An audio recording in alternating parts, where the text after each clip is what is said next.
Den er helt blød.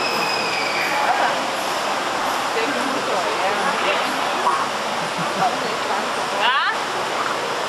Tror I vores piratfisk kan lide den? Ja. Og vi ser, at vi er sultne i dag. Så når man får piratfisk, så kan de altså godt blive lidt forskrækket til at starte med. Fordi når jeg sænker sådan noget ned, så bliver de sådan lidt hård. Hvad er nu det, der kommer ned? Så det kan godt gå lidt tid, før de begynder at spise. Og andre gange, så springer de bare på det med det samme. Og i dag, der er de godt.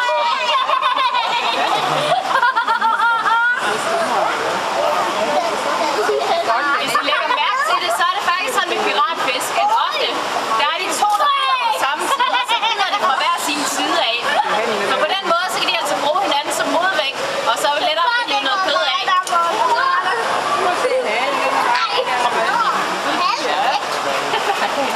Sprøjter lidt det her. Ja, det synes jeg.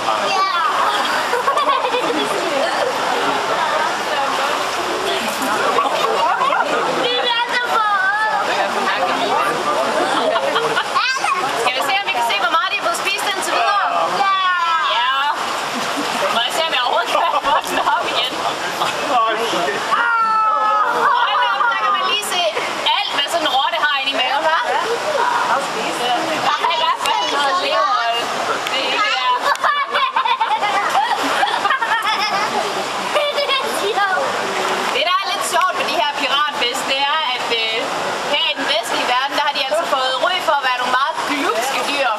Og lige når man ser på det her, så kan man jo egentlig godt forstå det. Men sådan nogle film som James Bond, hvor man viser, at den faktisk kan portere en ko eller noget andet på få sekunder, det er altså ikke helt noget, man oplever i naturen. Det er sådan, at indianere i Sydamerika, de er altså ikke bange for at svømme rundt blandt de her fisk. For det, de normalt spiser, det er altså små fisk og snegle og ting og sager. Så det er ikke ligefrem, fordi de springer på mennesker normalt.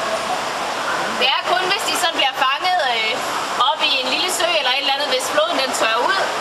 Og de så er en stor flok, og der ikke helt er mad nok, så kan de altså godt finde på at tage noget større. Nå, skal vi se, hvad der er tilbage nu? Der er mindre og mindre her. Dem kaster I herop lidt længere op, fordi vi har sådan en masse små piratfisk. Vi får en masse unger herinde hele tiden. Og det er lidt sjovt, fordi så lægger de æg heroppe langs kanten her.